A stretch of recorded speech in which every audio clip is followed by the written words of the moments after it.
AllBall TV. They scared, but I'm not. They don't like comentario. Y suscribe.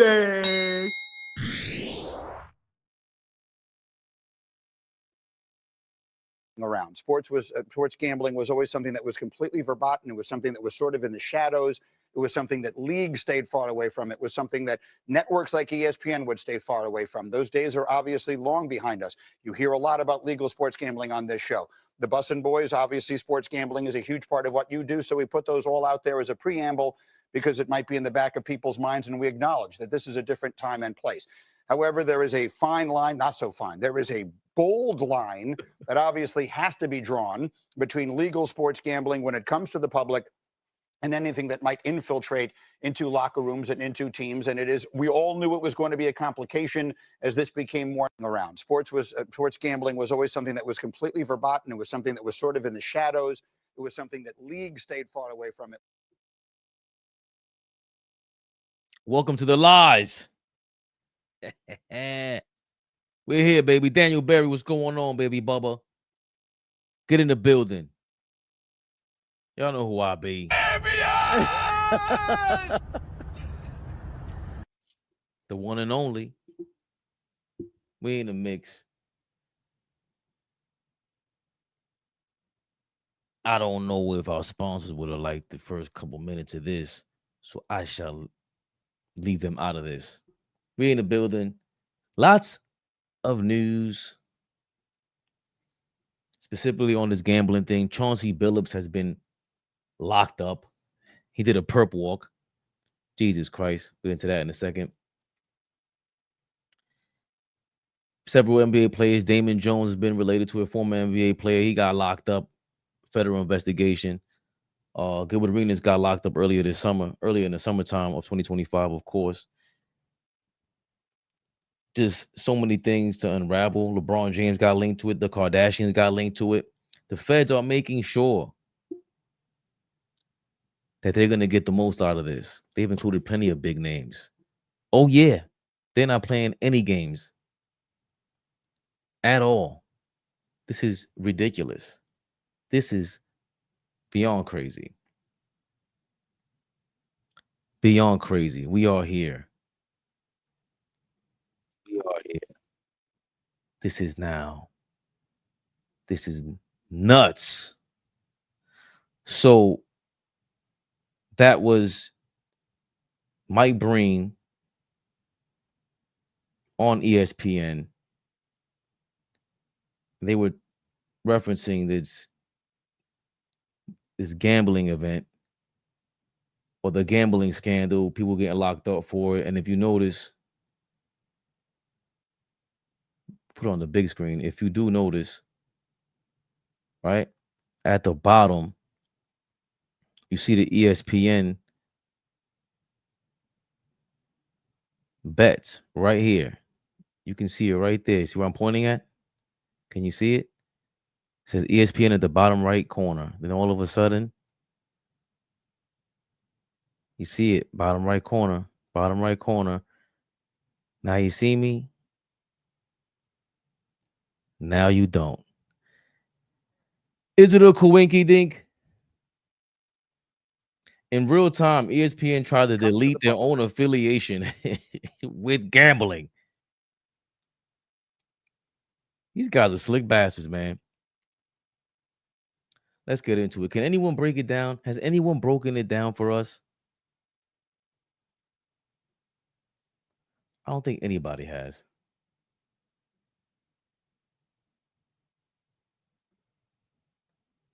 I don't think anybody has. Let's read a headline here from The Athletic. Let's not mince any words. This is a reputable source, The Athletic, who is owned by the New York Times. They just tried to make me subscribe to more New York Times content. Not happening. I have enough subscriptions in my life.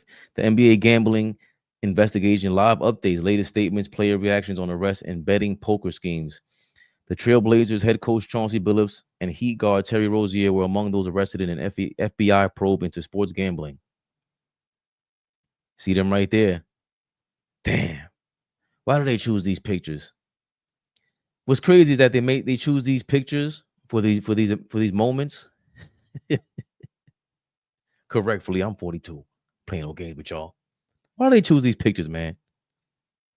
Of course, there's Chauncey Billups, well-respected voice player from the NBA Finals MVP.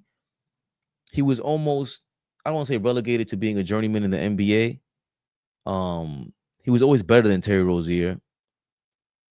Not the same level of player. Chauncey Billups, who played in Colorado, if I'm not mistaken, was drafted by the Boston Celtics, and then he made his way around the league. He went to played in Denver with Carmelo. I thought he played in Denver before that, but definitely made his bones in Minnesota first. Then when he went to Detroit, he won the championship there, and that's when he became Big Shot Billups and earned the respect from fans and players as well as being the point guard for Carmelo Anthony, Western Conference Finals appearance. After that championship appearance, he has 2 championship appearances actually. And Terry Rozier has nowhere near the accolades, the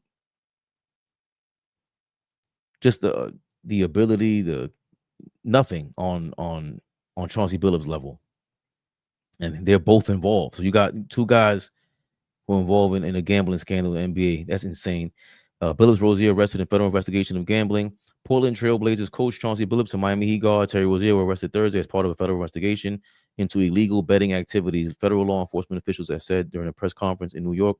Rozier's 31 was taken into custody in Orlando, where the Heat played on Wednesday night. He was accused of telling members of a betting ring that he would leave a game early, allowing them to wager on his prop bets with the knowledge that he would not rack up stats. Rozier's agent, Aaron Turner, confirmed Rozier was arrested in relation to the federal probe, but said the player planned to fight the charges, having been previously cleared by the NBA. That sounds crazy. You were previously cleared by the NBA, and you think, was that a great statement? Yo, public, we don't care what the feds say. We beat the NBA already. Feds ain't nothing. If I'm a Terry Rozier fan, which I have met none, I'm not feeling too good about that. Billups, Chauncey Billups, a Hall of Fame player before he became a coach, and ex-Cleveland Cavaliers assistant coach Damon Jones were also arrested. Prosecutors said at least 2 cases were pending separately, but with some overlap and connections. One is related to sports betting. The other is related to poker games that prosecutors say were rigged. Go further. That's the latest? Okay, just 2 days into his new season, the NBA was rocked by a sweeping federal investigation. Here's the official quote from Kash Patel from the NBA. He's the FBI director now, and he was way too excited to report about this. This is the insider trading saga for the NBA. That's what it felt like when you hear about the information on this. It felt like this is insider trading, like the NBA's version of insider trading, which is crazy, but it is what it is. Obviously, people who are, players in the game who can influence the outcome of a game, they can impact the outcome of a game. God bless Jerry West. Players in the game who can impact the outcome of a game, impacting gambling outcomes. That's what this is about. And insider trading, of course, is more famously known for being a term associated with Wall Street. Billups, 49, Hall of Fame career, was indicted for alleged participation in a wide-ranging years-long scheme to defraud card players in poker games that were said to have involved numerous members of the Bonanno, Gambino, Lucchese, and Genovese crime families. Genovese, Lucchese, I think. So 1, 2, 3, 4 of the 5 families. Interesting. His alleged. We'll get back to that in a second. 4 of the 5 families were mentioned. The Italian mafia is famously known to have 5 families here in New York City. His alleged role, Billups' role in the rigged poker game schemes, date back to 2019, according to the indictment. He was part of a game that year that took at least $50,000 from victims, prosecutors say, Eric Ernest, who was charged in both indictments, was alleged to be part of the rigging that game. Eric Ernest. Sounds like I don't know, like a linebacker or some shit. Billups was not charged in the indictment of Rozier centered on sports betting, but he does match the description of Co-Conspirator 8, who prosecutors say tipped off Ernest that the Blazers would be resting top players ahead of their March 24th, 2023 game. So that's 2 seasons ago, or 2 years ago, 1.5 years ago. The co-conspirator, which is number 8, is described by prosecutors as a resident of Oregon who played in the NBA from 1997 through 2014 and has been a coach since 2021. Billups played in the NBA from 1997 until 2014, and the Blazers hired Billups as their head coach in June 2021. What? So clearly, I don't know what they were trying to do by keeping co-conspirator number 8 hidden, but The Athletic said, "We got you, buddy." Is that their job, to make them invisible? Thank you, Cherokee. The one mob family that was not involved in the newspaper, at least wasn't mentioned, was the Colombo crime family. Cherokee, you know about New York, man. So sad for Chauncey Billups. Hate to see a black man go out like that. Hey, listen, man. That's on him, Cherokee. Why? Leave his blackness out of this. Jones was charged in both cases. That's Damon Jones. He was charged in both cases. So that's the poker games and in the NBA scandal. The 2 indictments include 34 defendants with 13 men accused of being involved in organized crime. I haven't seen one picture of them, by the way. Jones is a former teammate of LeBron James, with the Miami Heat, and LeBron James brought Jones to Cleveland in 2014, first as his personal shooting coach. Jones was later promoted to a full-time assistant coach with the Cavs, yada, yada, yada. So now they're formally tying, or just plainly tying, the connection between LeBron James and Damon Jones here. Is that necessary? I don't know. I know you're from New York, Cherokee. Clearly, Cherokee. You are Lady Nick, the princess, and you know about the Columbos. So Jones is a former teammate of James with the Miami Heat. Like, there's nothing. This is all. The feds knew what they would do when all these players, like Damon Jones was the definition of a journeyman role player, super role player. I didn't want to call him a super role player because, like, Steve Kerr was a super role player. Damon Jones was just pretty much a bench player, man.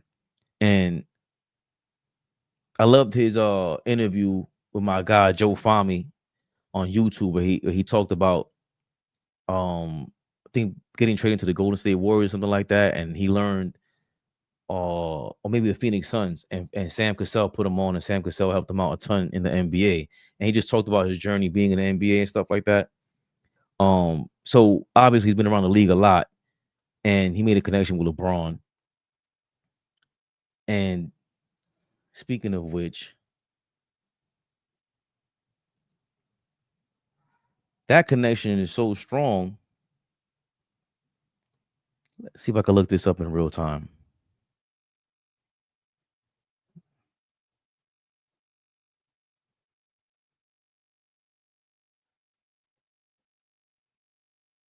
Of course I can. You know my name. That connection between Damon Jones and Gilbert Arenas, and particularly, Damon Jones and LeBron James, is so strong that, hey, Gilbert Arenas had a story about LeBron James and Damon Jones. You got 2 free throws, and LeBron comes by and taps you on the chest and whispers something to you. What did he tell you? He said, if you miss these free throws, you know who's going to win it. What makes it worse, because we gambled at LeBron's house, me, Damon Jones, that was our group. So Damon Jones was horrible at cards. He owed me money. Every time we played them, I always used to scream out, the landlord's hit, the landlord needs his rent money. So he doesn't even play in game 6. So when he whispers, you know who's gonna hit it.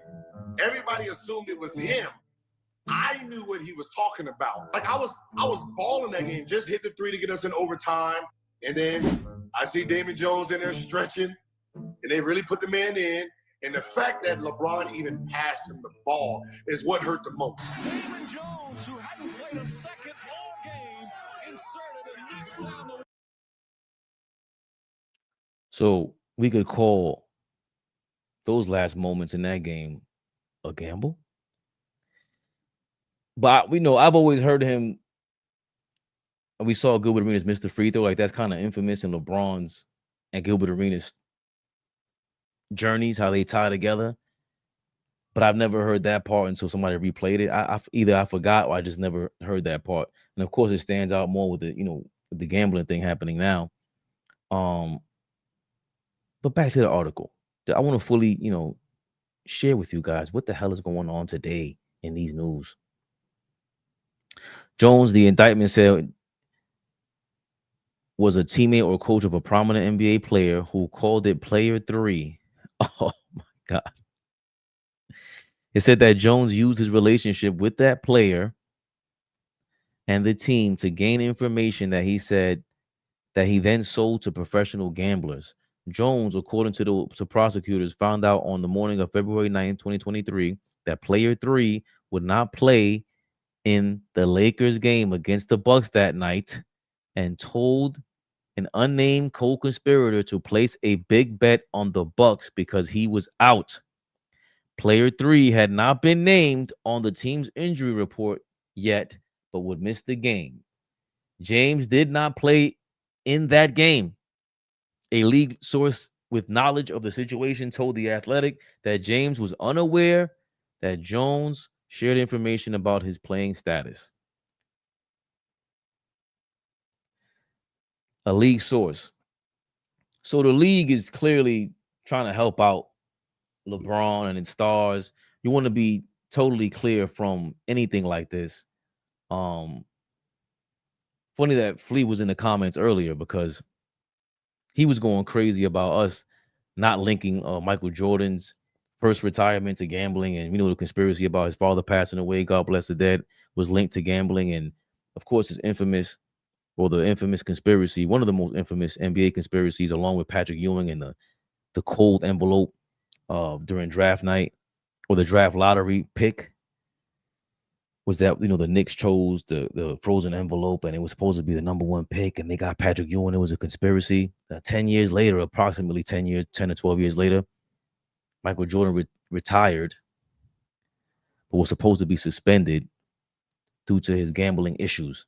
I remember Michael Jordan was linked with like real gangsters and stuff like that. He was on a golf course with a gangster. That was in the newspaper, and you saw if I'm not mistaken, they put that back out there during The Last Dance. So props to Michael Jordan for not running from the facts. But I digress. LeBron James is now being linked to a gambling conspiracy, and boy, oh boy, this is crazy. Jones also shared information on another top Lakers player. The indictment said ahead of a game on January 15, 2024, after he learned from a trainer that the player was hurt and his minutes or performance would be affected. Marv's Fairley, another defendant, bet $100,000 against the Lakers for that game, and the injury report simply said that the player was probable. The Lakers, however, won the game, and the player played to form. Fairley asked Jones to repay him the $2,500 he was paid for the information, according to the indictment. United States Attorney Joseph Nochela Jr. called the charges against Rozier and Jones one of the most brazen sports corruption schemes since online sports betting became widely legalized in the United States. So they're saying the charges against Rozier and Jones is one of the most brazen sports corruption schemes since online sports betting has become widely legalized in the United States. That's interesting because it's the most brazen in this era of the internet, the smartphone, right? And since FanDuel and all these other companies, DraftKings, have been a part of gambling, or it's like the new social media. And they're not going to say that it's the most brazen thing ever in sports gambling history. I wonder why they didn't just say that. How much more brazen can you get than that? I mean, we have stuff from college players getting caught up using other people's phones, students using their parents' phone to gamble. Insane. Sean Wilson was going on. Slim Slammer was going on. Yes, the referees also. There's a lot. Tim Donaghy was before social medias, this whole new era of gambling. So that's crazy. But I think it's dope that they're saying it's one of the most brazen sports corruption schemes since online sports betting became widely legalized in the United States. Excuse me. This scheme is an insider sports betting conspiracy that exploited confidential information about the National Basketball Association athletes and teams. We are in the process of reviewing the federal indictments announced today. Terry Rozier and Chauncey Billups are being placed on immediate leave from their teams, and we will continue to cooperate with the relevant authorities. We take these allegations with the utmost seriousness, blah, blah, blah. The Lakers and the Magic declined to comment while the Blazers released a statement announcing Billups' leave and their cooperation with the investigation. The integrity of the game is paramount to NBA players, but so is the presumption of innocence, blah, blah, blah, blah. Rozier was taken into custody in Orlando, where the Heat played on Wednesday night and is expected to appear in federal court on Thursday. Billups was also arrested on Thursday after coaching the Blazers' season-opening home loss to the Timberwolves. He was released before Judge Jolie Russo. And what makes the Feds thing also crazy is that you can arrest Chauncey Billups and Terry Rozier at the same exact time because it's a Fed case, right? You're crossing borders with these cases, and everything, like as far as hip hop and I guess even rock and roll, betting is it crosses all cultures, crosses any nationality, crosses every bloodline. I mean, playing the lotto is gambling, and people don't take it that way. So this is a vice. It's clearly something that has overtaken us. It's around all day, every day. It's commonplace at work, amongst your friends. Parlays are not part of our common conversation. People that never even talked about parlays when I was growing up, they would look at you like you were crazy for putting a bet down wherever you did, wherever the gambling spot was around your way, wherever your guy was, wherever he was at. My mom would have never wanted me to play it, but if I'm watching sports and I act like I know what I'm doing and I didn't lose, I didn't bet the keys, I think she would have been okay, or she wouldn't have known about it. Yeah, Sean Wilson, they were trying to downplay the Tim Donaghy situation. Trump and Patel want to cut. Maybe.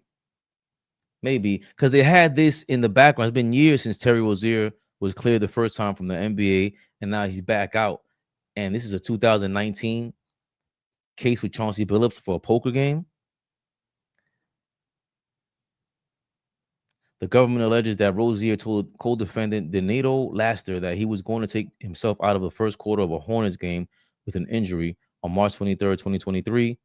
So Laster could bet on it. Laster shared that information and was paid $100,000 for it by Fairley, according to the indictment. That information was then shared with others who bet on it. Another defendant, Shane Hennon, bet $61,200 on prop bets related to Rozier and then ordered a syndicate of associates to bet too, according to the government. In all, $259,000 was wagered by Rozier by that group. Rozier left that game after playing 9 minutes, 34 seconds. So if they wagered $259,000, I don't know. They haven't even linked. I guess that's their own syndicate thing going on. They have their own book, especially since this is the mob. You know what I'm saying? This is, it's the black market. It's the underground world. It's weird that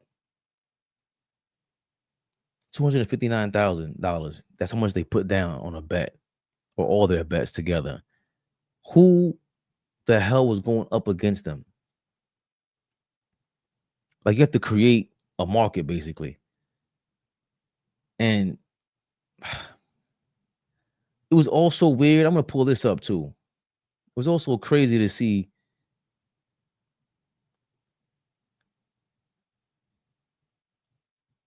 Kenny Smith and Barkley go at it last night?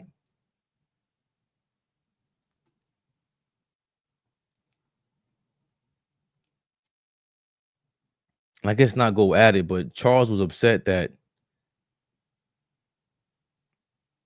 Kenny Smith was just, I guess, going light on whoever was gambling. And how do I do it today?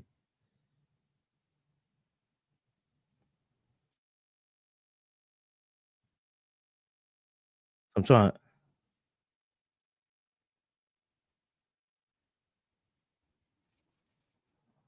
I think the other part is we have to realize gambling is an addiction. So the addiction of it is what Look makes at you make Charles. illogical Charles- decisions. You have to realize gambling is an addiction. Why does Charles look like So- this? The addiction of it is what makes you make illogical decisions. So not because you make $9 million. There are people who are making, as the FBI So director this- said, there's a man who lost $1.8 Right. million. That means he has a lot of money. So he has an addiction. That's why Charles took it so lightly. Still the real AD. He's a gambler himself, and he's sitting here like, look at Damon Jones' face. He's sitting here just like rolling his eyes at the fact that Kenny Smith had an opinion about this. Those fish that they talk about that they were bringing in. So gambling Gambling is an addiction, is what set Charles Barkley off. is an addiction which can make you make illogical decisions regardless of your ethnic background, regardless of your physical background, and regardless of your financial status.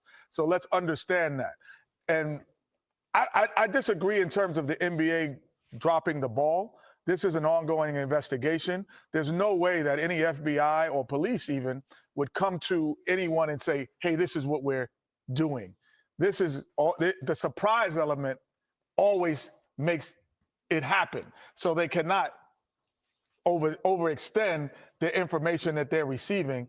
And this is about individuals. And last, and I'll let you talk, Chuck. I will I wish say you this. would, because you're making me mad right here. Well, I can make you mad and you can make me mad. I just have. Oh, nice. Before we get to that, I just want to let you guys know, I'll play the sound in the background in case they try to strike the channel or whatever it is. And I'll go back and forth with, placing the video on the screen while it's playing. Have my opinion, you're going to have yours. But I also think that because there are people who get speeding tickets doesn't mean everyone in the league speeds.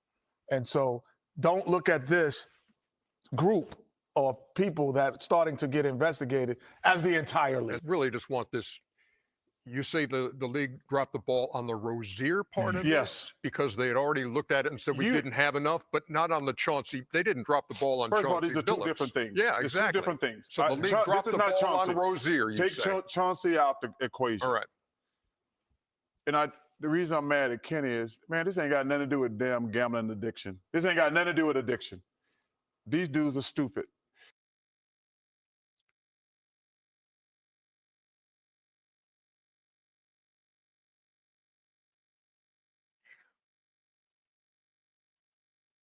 How can it have nothing to do with gambling addiction if the only reason why gambling exists to this day,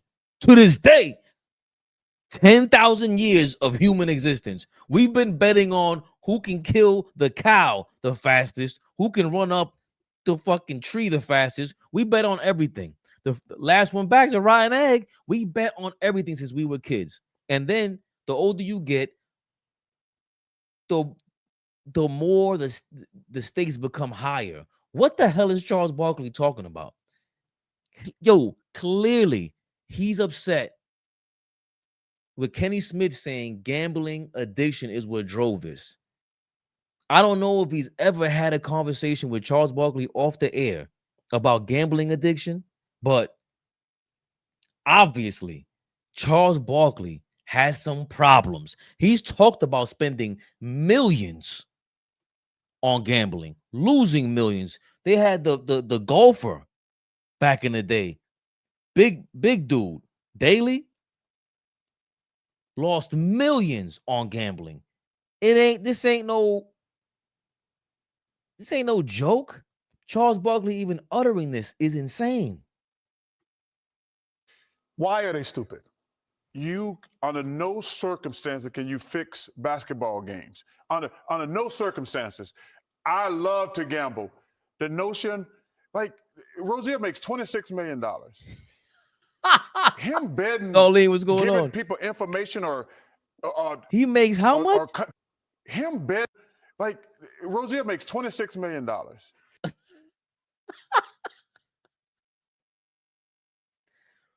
Rozier makes $26 million and he still participated in this.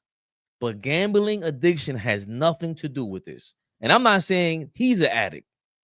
Let's unravel this for a second. Terry Rozier doesn't have to be an addict for this to be an issue or for this to be persistent and make headline news with the feds. Terry Rozier doesn't have to be the problem here. He could just be associated with the problem. Charles Barkley being on ESPN with ESPN Bets as a part of ESPN now, which, by the way, let's not forget the company that aligned, the sportsbook that aligned with ESPN to create ESPN Books, left Barstool. They broke up from Barstool. They made a whole bunch of money on the deal, sold like his equity for $1 or something like that, or retained a piece of his equity. I don't even know what the deal is, but he made money on a deal to separate himself from the Penn Corporation or whatever it was that went and linked with ESPN to create ESPN Bets, which is issuing financial support clearly, so sponsoring plenty of things for ESPN because they were on the bottom right screen, which is how the bottom right screen of ESPN in the middle of their headline news. That's where the ESPN bet thing is at.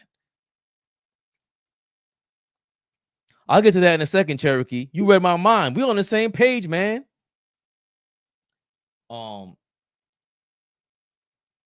Barkley's just out of his mind on this, man. I don't even know why. He just came off so defensive. And he's hypocritical as usual because what do I always say? He's the same guy that talks about Kevin Durant and these guys jumping teams. He's not a bus driver. Okay, you are the lead person. You and Shaq were leaving teams, jumping around before LeBron James and Kevin Durant did it. And regardless of how we perceive them in real time, you avoided all these real criticisms or critiques because you had a Nike campaign pushing for it. The 90s wasn't gonna, we weren't gonna kick you down like that because you were the anti-Jordan. You were not a role model. You were allowed to say things like this in your prime because of your personality, and you got over on it. Barkley and Kevin Durant don't have your personality, so they're not persuasive. They're not that funny to ever host a TNT show. That's where guys with a personality like this, they can get over on people because they're entertaining, and they can make you think that gambling addiction has nothing to do with a gambling scandal in the NBA. This is just stupid people. There's a couple of stupid people. That's all. They're just dumb.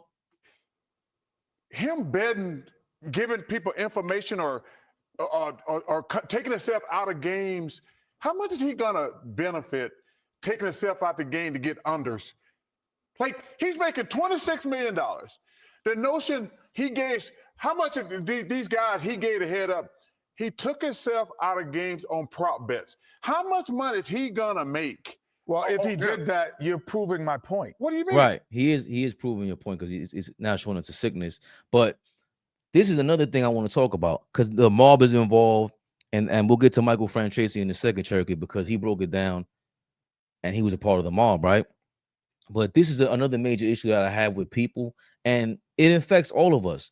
Even when you see it now with the gambling thing, but you see it within, like, with rappers, you see it with anyone who's associated with gangster shit, right? Everybody wants to be, they want what comes with being a tough guy, right? And being powerful. And everybody, I don't care what color you are, any association with that, there's benefits to it, but nobody wants to take the risk. Nope, I guess no pun intended, but pun intended in this one, right? And I believe the association for Terry Rozier and these guys should just sit down at a spot for Chauncey Billups, we haven't even gotten into the details of how they fixed these poker games. They had contacts that had X-ray vision on them and cameras underneath the table and just James Bond shit to be rigging games. Like, this is worse than them fixed dice that Jay Prince and them be rolling, right? So Jay, to be associated with the feds and all this, with the gangsters and all this, mobsters, right? There is still a thing to this where you're getting away with something. And Terry Rozier, Chauncey Billups, is at the end of the day, it's gambling. And the people who are most associated with something like this in the underworld are the biggest gangsters that are around. So, and not even necessarily the biggest, but that's who's going to be able to bankroll something like this and have the network for something like this. And you know what it means if you do them a favor. And Terry Rozier doesn't have to have a gambling problem to be in the know with those guys. I don't know what it means if he lives in Orlando or Miami and then he flies out to Atlanta and he got an association. He's good over there with his people, right? There's something that comes with all this. There is an allure to this life. That lifestyle isn't just being in the NBA. You're the new people that you come across when you make it into a certain light. You're gonna meet people and come across people that you never thought you would come across. And I think for a lot of them, it's surreal.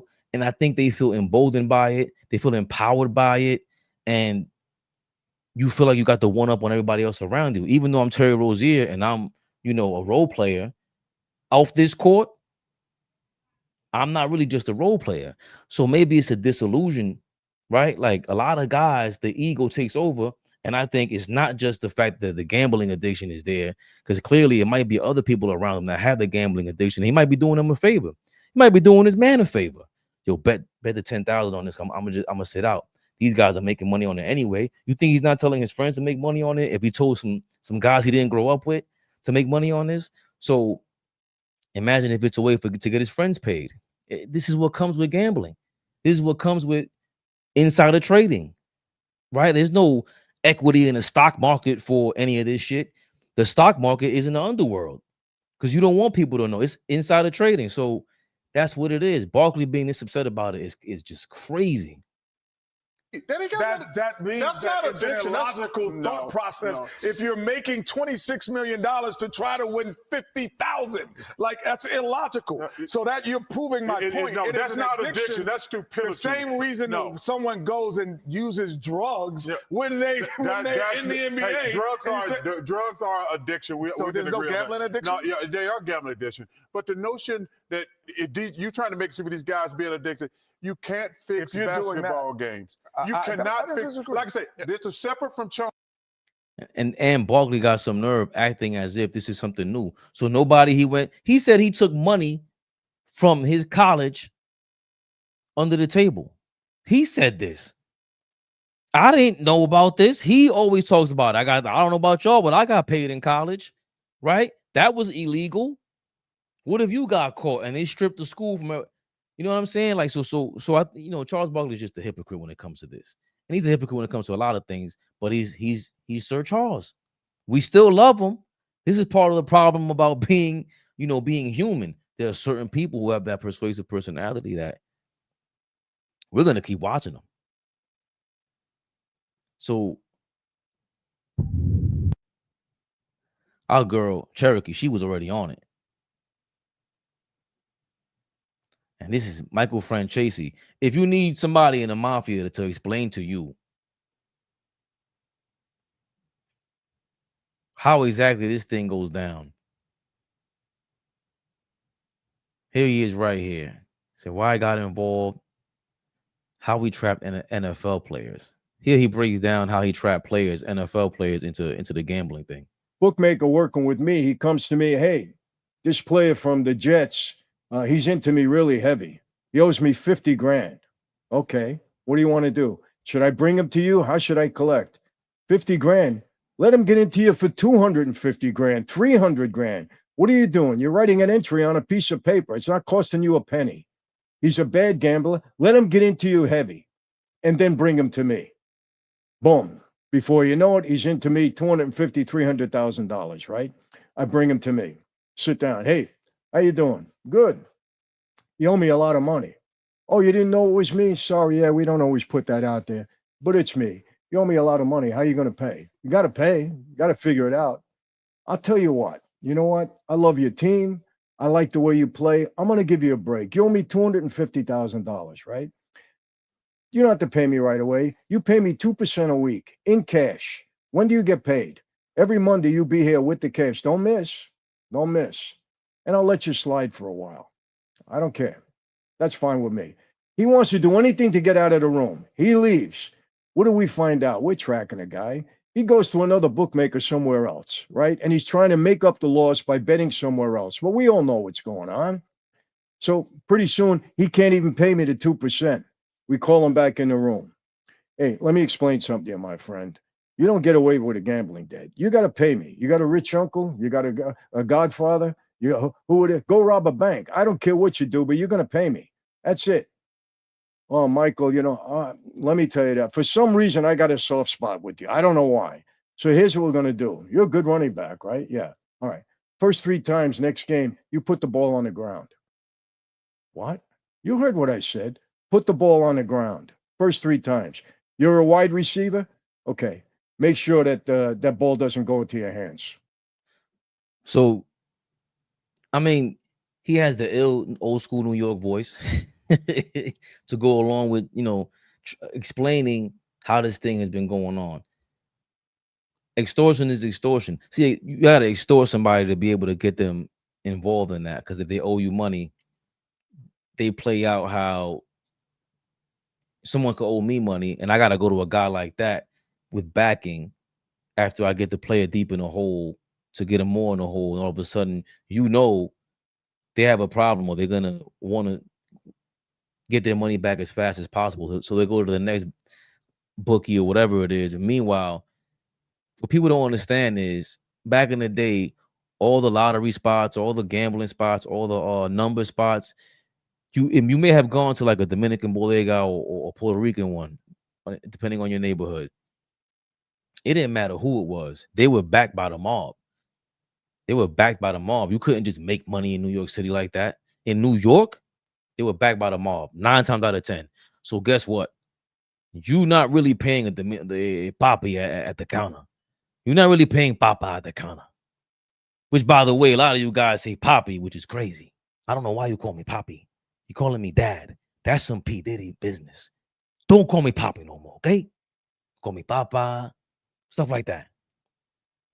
But I digress. Where do you think someone like this gets involved in a situation where someone's down? And we all know all the gambling spots in New York. I don't want to say barbershops, bodegas. And you got number spots still. You still got the lottery business, the lottery, alcohol business, all these things that the mob used to run openly in the underworld. Slowly but surely, it took 100, 200 years, but now the government has taken over the gambling thing. And this is a part of it, by the way.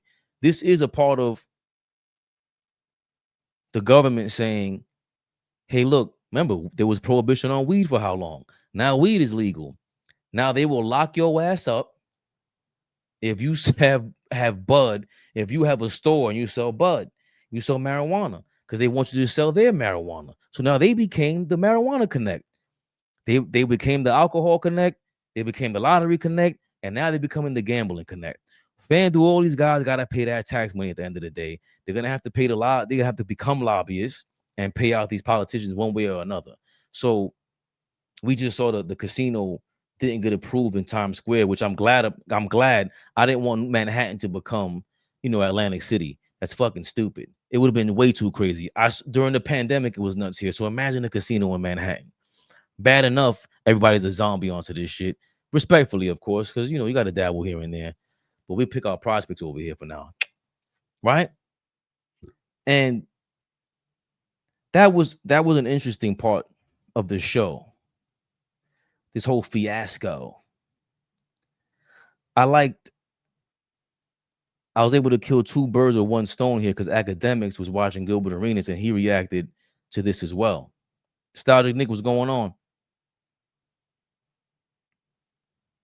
But to ask that question, no, she didn't do that. because then it makes me really want to, like, first of all, two of them niggas is gambling on NBA.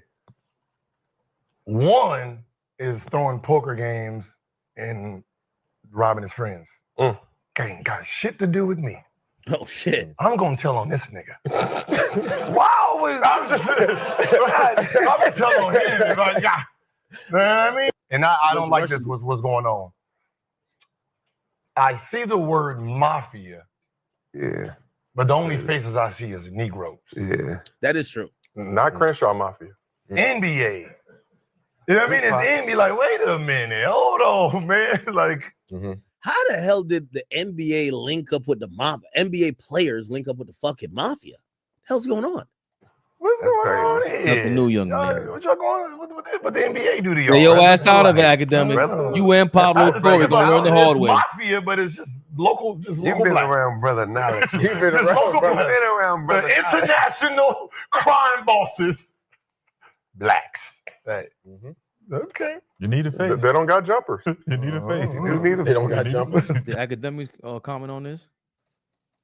You'd be like, yo, I'm gonna have 3 turnovers. When now, granted, they're clipped up, so you know it's him. Look, I thought he commented on the fact that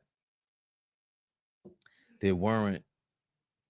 It's the mob making the headlines. 4 out of the 5 families made the headlines, but the images are Chauncey Billups, Terry Rozier, and Damon Jones. They couldn't have made the most money on this. They couldn't have had any VIGs on this. Obviously, they got paid. And the contracts are way more astronomical than ever before. So that means that there's more money in this gambling thing, where we saw the NBA get this money from the TV deals and really the streaming deals. Amazon Prime, all these guys, their sponsors are the bettors, right? That's why I didn't like what's this guy's name?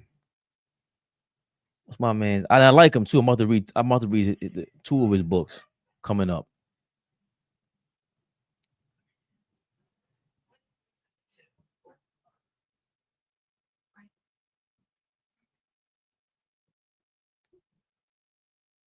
Dang, what the hell is his name? I forgot his name. Jeff Pearlman.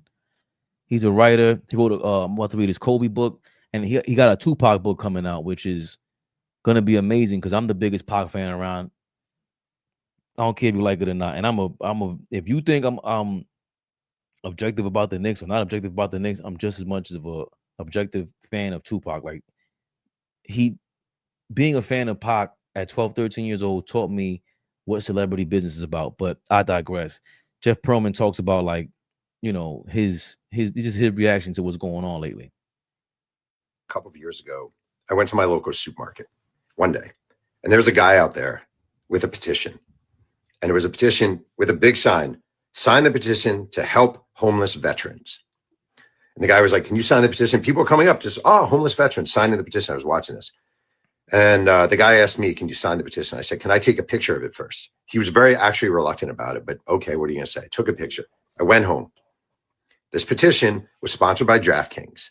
And what it was doing was it was a fight to legalize online gambling in the state of California. And way, like paragraph 27.0000008% of all proceeds will go to help homeless veterans in California. That sums up the fucking online gambling industry in a nutshell. And if you saw today's news about the athletes and the coaches being arrested in an investigation by the federal government on sports betting and rigged poker games, you should not be surprised, because we have been coming to this point and coming to this point and coming to this point. And I just want to say, first of all, as we speak, LeBron James is in gambling ads. You are worth millions, if not billions of dollars. What the fuck are you doing? Do you really need this money so badly? You can do an ad for a water bottle. I'm sure they would take you. You can do an ad for eyeglasses. They would take you. You've chosen to take gambling money. This is fucking on you.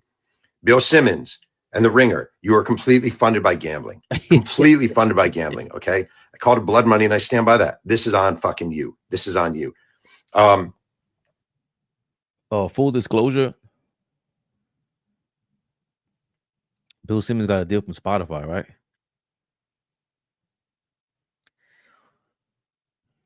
Pretty sure he's doing, gambling ads on there on his podcast. Cool. LeBron James, completely funded by the NBA, Nike, all his other endorsements. He has investments in all these other sports teams. He has he has some information to give Damon Jones apparently in the gambling. With the gambling, obviously, with whatever's going on right now. But I don't like this part about Jeff Pearlman. Like, he's singling out Bill Simmons, and cool. But this short and this rant that you're on is going to be on Instagram and every other streaming outlet that's out here. I'm on YouTube now. So now you're on YouTube. 42 people in the building. Hit the like button.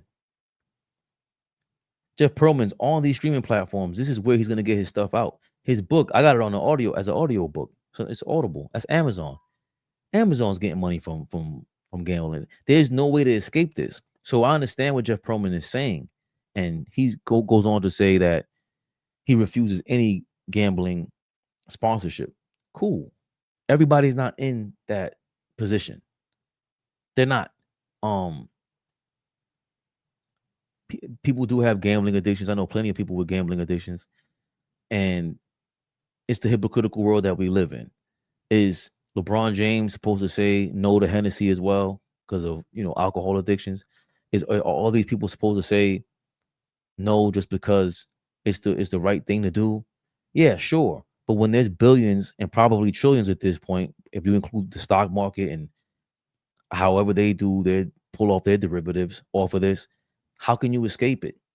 It's a great talking point. It's great that you stand for that.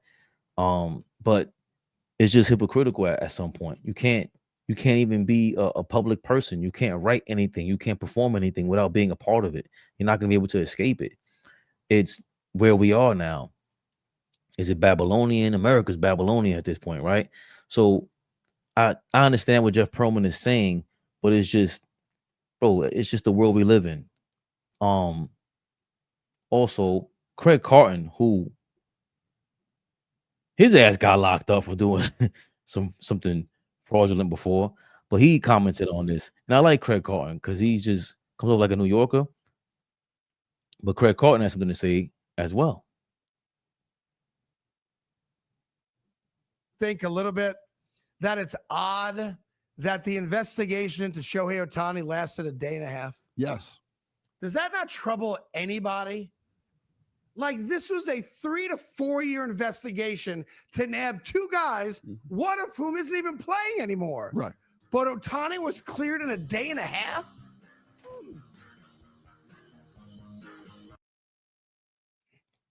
And that's the other thing. Shohei Ohtani got what, a $700 million deal from the Dodgers? He's not going to get paid most of that money. Most of the $700 million that Shohei Ohtani signed for. Shohei Ohtani. How the hell do you spell his name? I don't know. Google will help me. You know what I mean by Ohtani. Contract details, right? Shohei Ohtani. He signed a 10-year, $700 million deal with the Los Angeles Dodgers, with $680 million to be paid in deferred payments after the 10-year term. His annual salary will be $2 million.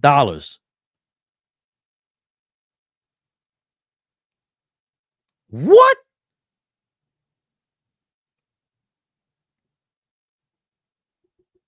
What?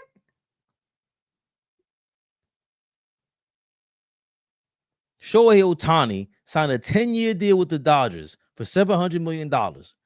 $680 million of it has been deferred. If you think, okay, once you see that headline, you go, that's smart. What a gamble by Shohei Ohtani, right? Is it a gamble? It's all guaranteed. It's baseball money. They're not playing any games. But the other thing that comes with that also, let's look this up in real time. Shohei Ohtani gambling.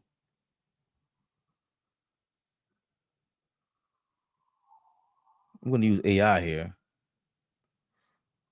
I'm going to use Google's AI. I'm not giving you no props. Shohei Ohtani contract gambling scandal centers on his former interpreter Ipe Misuhara, who pleaded guilty to stealing approximately $17 million from Ohtani to pay off gambling debts. Federal investigations concluded Ohtani was a victim of fraud and had no involvement in the gambling. And this came and went. The theft, Mizuhara secretly withdrew millions from Ohtani's bank account to pay for his gambling debts to an illegal bookmaker. Mizuhara impersonated Ohtani to bank employees to access the funds.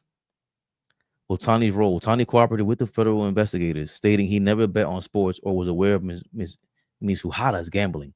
MLB considered the matter closed as it related to the player after the criminal proceedings were resolved. Mizuhara pleaded guilty to bank fraud and tax fraud. He was sentenced to nearly 5 years in prison and ordered to pay back the stolen amount. Listen, all this tells me he got deported, Cherokee. Let's see.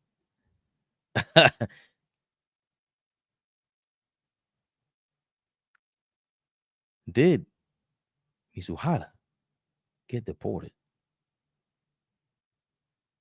No, he has not been deported yet. He is currently serving a 57-month prison sentence in a federal facility, and deportation is expected to occur after he completes his sentence.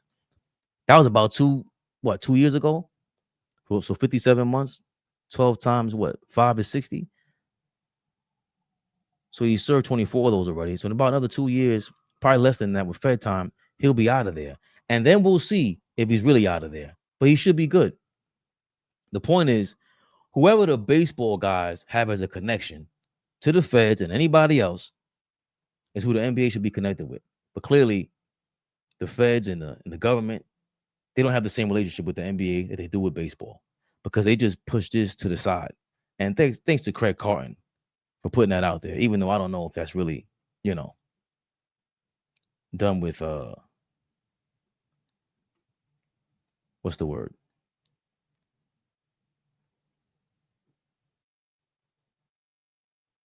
Oh, this is interesting. I don't think Craig Carton did that. He does things with a grain of salt. I don't take him that seriously, but it was an interesting point. And obviously, it's such a hot topic that anybody who's a talking head like myself, you want to make interesting points, and they're great. The Craig Carton's a personality. Gilbert Arenas is a personality that they can make their lightning rods. They can make anything interesting. That's what they do. But I don't know if this is meant to be so righteous. It's still self-serving for Craig Carton and Gilbert Arenas to come out and be like, yo, man, do you see this interesting point? Hey, man, how come there's nobody else involved in this? How come the faces are just Billups and Damon Jones? What the hell are you saying? Tell the whole story, Craig Carton. What do you think happened? Just leave us hanging with some fake-ass information. These guys are in the sports world. They're leaving out information on purpose. Not to say they're involved. We know Gilbert Arenas got locked up for some gambling or related stuff earlier this summer. He said he's telling on everybody, and they're accusing him of telling on the world at this point. And Craig Carton was involved in some scandalous, fraudulent stuff years back. He still got his job back in the radio because he's that viable of a voice, and he's such a shit starter that he was trying to start something with Michael K. and start a beef with him in order to boost his ratings when he got back on the radio. Michael K wanted no parts of it. He was like, yo, I like Craig Carton as a personality, but I'm not doing all that. Like, yo, go just go talk on the radio, bro. I want nothing to do with you and these shenanigans. So Craig Carton is not outside of just clickbaiting and all that. He's into that. This, of course, is interesting. Ashley Nicole Moss, who started off on Knicks Fan TV, by the way, and she never mentions them anymore. But that's the first time I ever seen her. And she reposted something from the New York Post, which was supposed to be, they had Kylie Jenner. Kylie Jenner's apartment was being used by the mafia to pull off some of these gambling poker games, but this was deleted. They had the Kardashians linked to the NBA gambling scandal. And now all of a sudden, by this time, she posted this. Actually, Nicole Moss posted this last night, 9:54 p.m. Eastern time. Now all of a sudden, we don't see it anymore. Who spoke to the New York Post? The Kardashians. They called up the New York Post, I guess the Rupert Murdoch family, and they were like, yo, take us off that shit. We don't want nothing to do with that. Let me see if we could look up some Kardashian. Fuck it, let's do it. I'll show y'all what we're looking up. Kardashian NBA gambling.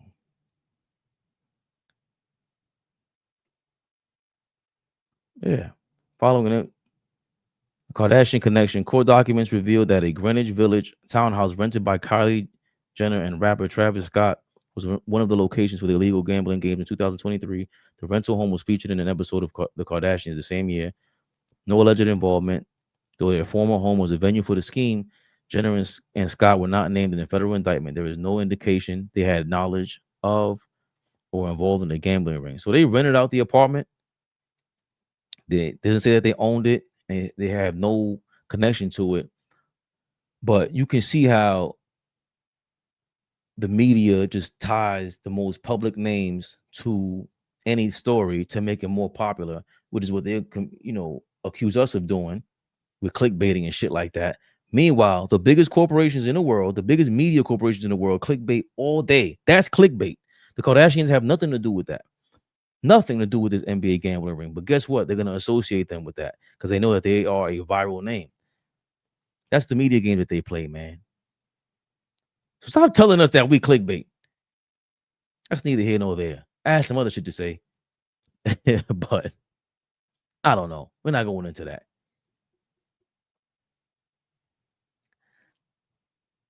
Let's switch gears and get us prepped for tonight a little bit, guys.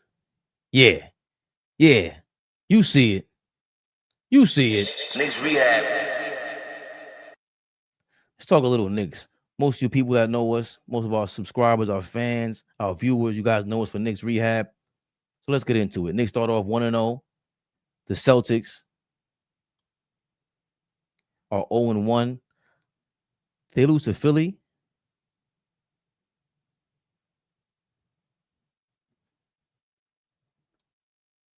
Did they lose to Philly? Celtics.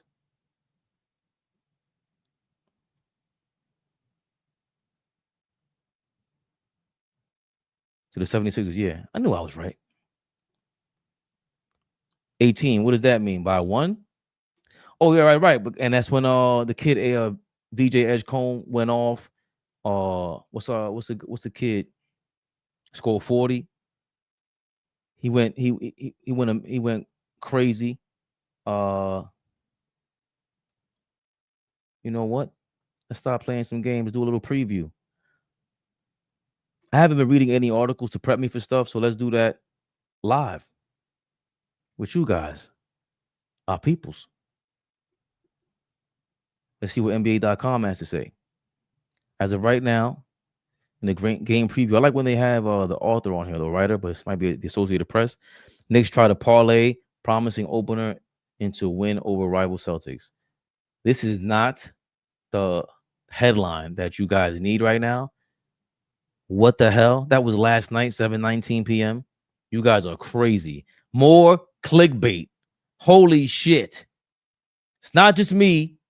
It's these people, man. Everybody's talking about gambling. In a damn article, a preview article for the Knicks versus Celtics, the NBA says, fuck it. We're going to talk about gambling some more. New era for the Knicks began Wednesday night with plenty of familiar faces hinting at their potential.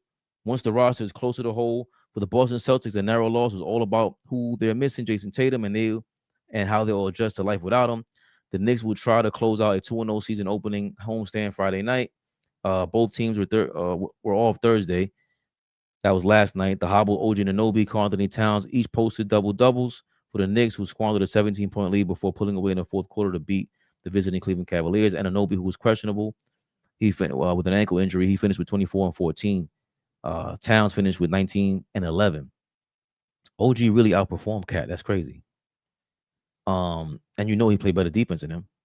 Yeah, it's been a day for me living in it, and for y'all trying to report it. It's been one hell of a day. The Knicks, who won Mike Brown's debut as head coach despite the absence of Josh Hart, blah, blah, blah. We feel like as the season goes along, we're going to get better. So Mike Brown said we won the game. We had some good moments. The Celtics ceiling was likely lower when Tatum suffered a torn Achilles during Game 4. Yeah. And this is Derek White said, I feel like the last couple of years we knew exactly what we were trying to get to. Derek White scored 25 in that game against the 76ers, so it's going to be a little different this year. Peyton Pritchard missed a layup that bounced off a 76ers player and out of bounds before he missed a 13-footer at the buzzer. So it was a close game they played against the 76ers. Excuse me. Joel Embiid looked bad. I don't know how he's not washed. Anybody who thinks Joel Embiid is, he has nothing going on for him. And I like what we saw the other night. We talked about it on Knicks Rehab the other night. Shout out to my guy, my foreman, Murray. He made a great point how we were up big and then, squandered the lead against the Cleveland Cavaliers. And it was kind of, I don't say ironic, but it was ironic because the Cavaliers are the team that were a huge regular season team last year. Like, they started off crazy. I think it was 24-3. They started the season off, and they were on a roll. Last season, we started the first game by getting blown out by the Celtics. We got blown out by the Celtics all year long. And obviously, we finished in the conference finals and beat the Celtics in the second round. So anything could happen in the playoffs where, these guys just turn up. And I think that's the major difference between Donovan Mitchell and Jalen Brunson. Like, Donovan Mitchell is clearly way more talented than Jalen Brunson. I don't think Brunson should even be, if you were, seeing these guys at 18, 19 years old, who would you draft? Clearly, the Utah Jazz thought Donovan Mitchell was a first-round draft pick, and everybody passed up on Jalen Brunson, who became a second-rounder, right?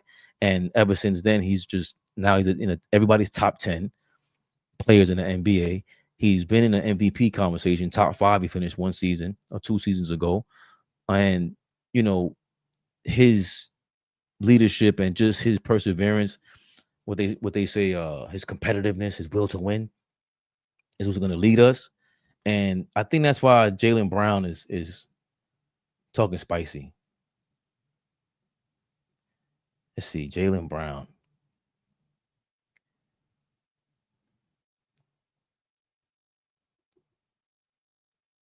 That whole world was introduced a couple of years ago. He's talking about the gambling thing.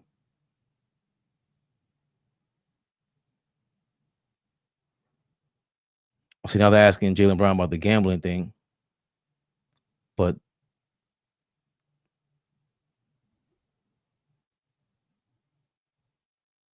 yeah, he said he's absolutely motivated. Tonight should be a fun one.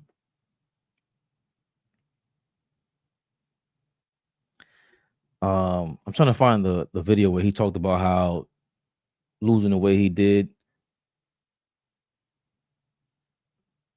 last season, they feel like they should have beat us. And I don't know. Tom Thibodeau gave him, I guess, a couple of pointers. Remember, he's visiting everybody, and he went to go visit the Boston Celtics, who Flea reminded us he won a championship with, but who cares?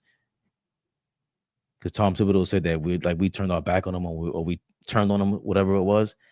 Jaylen Brown said the whole world was introduced a couple of years ago. This is Jaylen Brown on sports betting, by the way. That whole world was introduced a couple of years ago, and I don't think they took players into consideration. We don't benefit from any profits, but we got to deal with the extra negativity and scrutiny behind gambling. And he's 100% right on this. I hope I could find my tweet with exchange with Robin Lundberg, who used to be on ESPN. I'm not sure if he's still there. He's with Sports Illustrated now, as a matter of fact. And there was some gambling scandal that took place with an Atlanta Falcons wide receiver. And he was making it seem like this is just an isolated incident. I'm like, yo, there's no way you're from New York or anywhere near New York or East Coast City, and you don't understand that if there's an Atlanta Falcons wide receiver who's brazenly gambling, that there are others who are involved, especially with these college players are getting paid. Doesn't make sense. But I don't want to dive back into the gambling thing. I was trying to find that Jaylen Brown quote about the Knicks where he felt like they're going to be extra motivated tonight because they got beat by us. But they're missing Jason Tatum. They played well against the 76ers. That game ended up close, obviously. Friday, so Wednesday night, right? It's Wednesday night. 76ers box score. Yeah, BJ Edgecombe scored 34 points in his debut. He beat out Allen Iverson's rookie record for the Philadelphia 76ers. And Tyrese Maxey ended up with 40 points. So you got two guards who are going crazy on him. Let's look at this shot chart real quick.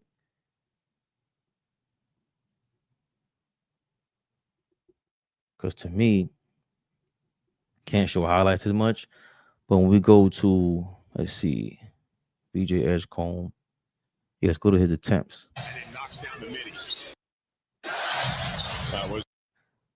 26-foot jumper. Jump shot.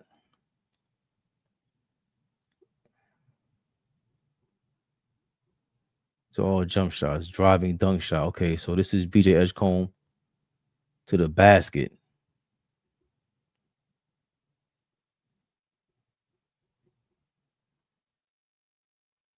The jump shot. What else here in that? Made shot. 2-point field goal. This didn't slowing it up. He's going one-on-one on Horford. That's not Horford. That's who the hell is that on the Celtics? Who is that guy? Who's this guy? Anybody know his name? Williams the third? That's not Robert Williams. Anyway, you see BJ Edgecombe having his way. He's like NBA ready, clearly. Missed at the top of the key, so they can get to their spots. The Celtics, from what I see here, they can't really. Let's see how they rotate, right? That's VJ at the top of the key. He just went for the shot there. He makes that one. Again, he's opening the same spot above the break, left side. So they're getting that spot open for VJ Edgecombe, who's a rookie. They don't believe in him, leaving him wide open there. Gets to the basket. Who's gonna stop anyone from going to the basket against the Celtics? That was a bad shot. I mean, it's Derek White on him, by the way, too. So he'll do that. This is Derek White on him again. He takes the jumper. He misses that. So I just want to know what kind of shots the rookie is taking. Maybe that's a bad, play to look at. Again, that's from above the break, right side this time. Maxey goes around a pick. Edgecombe to cut to the basket. That's important because that's where Bridges and OG Anunoby and Deuce McBride, Josh Hart, a lot of these guys can be cut into the basket. That what they're calling a wheel.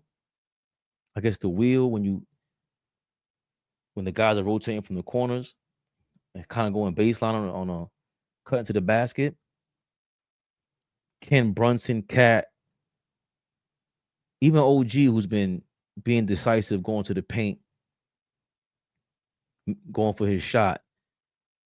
If he gets crowded, can he dump the ball off to a cutter? That Mike Brown has been showing that he wants people to perform. We need more movement. That's the one thing that really stood out with Mike Brown's scheme so far. You can't just stop and think for any reason. I think he wants everyone to think about the next move. And with the Knicks, obviously pushing the ball up after a rebound, a defensive rebound, after an inbounds pass, he wants that transition to speed up. He wants less thinking because we do have so many talented players, including Brunson. It's like, Brunson, whenever you get the ball, you're going to be able to do something anyway. And the fact that he only had 18 shots last game and he had a bad shooting game and we still won. We were up 17 at a certain point. Clearly, defensively, we got to figure out, I think, our defense coming off the bench to create more stops or leave the game evenly to come back to our strong lineups. because the 6th man might be the thing, the position that's going to be done by committee throughout the season, and it should be. But that right there, that last play, this is going to be telling for me. Like Maxey, pump fake, gets to the paint. Look, Edgecombe is wide open. Maxey knows all I got to do is get to a spot to have whoever the hell this guy is open, and Edgecombe, who's just super athletic, can cut to the basket. Pritchard is not paying any mind to him, doesn't know where he's at. So guess what? VJ says, I cut through the basket. And Maxey with a great pass. Pritchard had no idea this guy was cutting behind him. That means that Maxey got a triple team. Those are the plays that I wonder about Brunson. How can you handle a triple team, bro? Because he can't really pass around crowded areas. That's, I think, Brunson's weakest point, aside from obviously he's short and he's a horrible defender. His weakest point to me is trying to get that ball off when he gets crowded like this, because he's going to get crowded. He's going to get blitzed, as Flea put it. And BJ Edgecombe is super athletic, so he can finish. Bridges, see, when Bridges cuts to the basket, that's my problem with his fucking fadeaway layups. Like, finish with strength to complete plays like that for whoever's going to dump the ball off. And Embiid, pretty much top of the key. He by the way, he just looks like he can't move. And there's VJ with a mid-range shot. Damn, that was a good play. Did he fit, like, is that a goal screen? Is that how they call it, right? Oh no, that was an ill manipulation by VJ. Oh man. Nah, that's a veteran move, man. Shit, VJ.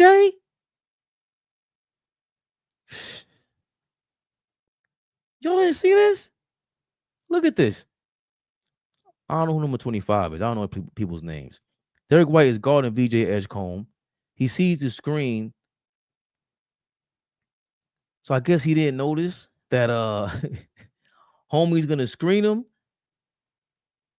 VJ cuts back to eat up the second screen. Damn, that was mean, man. That was a great screen. But even better play for VJ, who caught this sucker, number 88, horrible number. You do not play in the NFL, buddy. VJ takes a step. This guy, look at this. What are they scared of the double team? Look, he's scared to guard VJ because you're going to leave this guy open in the paint. Oh, dear Lord. Fast food. Whew. Great job by VJ. Sorry for my horrible commentating, but Joel Embiid, they're going for the double team on Joel Embiid. He couldn't jump, bro. It's the third quarter. You didn't realize that? Would have left him open one-on-one the entire game. Look, Derek, that's on you, Derek, if you make that. Shit, that was a bad play by Derek White. So, again, I'm only watching these highlights to see, is there something that Bridges and OG can do during the game for us tonight playing off of that corner? You notice a lot in that second half, that was 2 or 3 plays that VJ had in a row where his shots came from the corner, from that right side of the court. And we know Brunson doesn't really operate from the right side of the court, but he's been starting to, and he works his way back to the left side because he's a lefty. But I want to see if the Knicks can, if they've been looking at that tape. Obviously, it's only one game, but you got to take advantage. Carton Towns should have a big game if he's feeling well enough. I don't like the way he's been talking either. Like, he's like, yeah, I got a quad 2, a string grade 2 on my quad, whatever it is. I don't want to hear about that, buddy. I don't want to hear about that shit. They ask you about it, you go, listen, man, we all hurt. We all hurt. I had surgery. Plenty of players had surgery. Josh ain't even playing, man. His back is messed up. Mitchell Robinson, he ain't playing right. So I'm out here. I got to give it my all. So you guys go do your investigation somewhere else. He has to be way more authoritative over them people, man, over the media. What the hell are you talking to? I'm calling Anthony Towns. Game starts tonight. What time is the game, y'all? I don't fucking know. You know, I never know. 7:30 tip-off. Hey, man. I got to set up my TV in the front. with this stuff. Knicks rehab officially post game will be on. I guess about 9:50, 10 o'clock tonight will be going on. Give you a raw reaction as usual. Thank you, Cherokee. From the game, Knicks Celtics tonight, 7:30 p.m. is the alleged start. I don't know why it takes them 20 minutes to get the ball at the center of the court and throw it in the air and what's called a tip-off. I don't know why that takes so long to do that, but it's here. Another win for the Knicks people. Slim Slammer, would you say we're winning by more or less than 3 points tonight? Everybody else in the comments as well. More or less than 3 points tonight. Yo, man, put a 1 in the chat if you think the Knicks are going to win. Put a 2 in the chat if you think the Knicks are going to lose. Put your damn ones up, man. Knicks Celtics tonight, 7:30. Around 9:50. Post game. Knicks rehab. Raw reaction. We back in that ass. Knicks rehab. Playing with y'all, man. I'm out of here. AllBall TV. They scared, but I'm not. They don't like comentario. Y suscribe.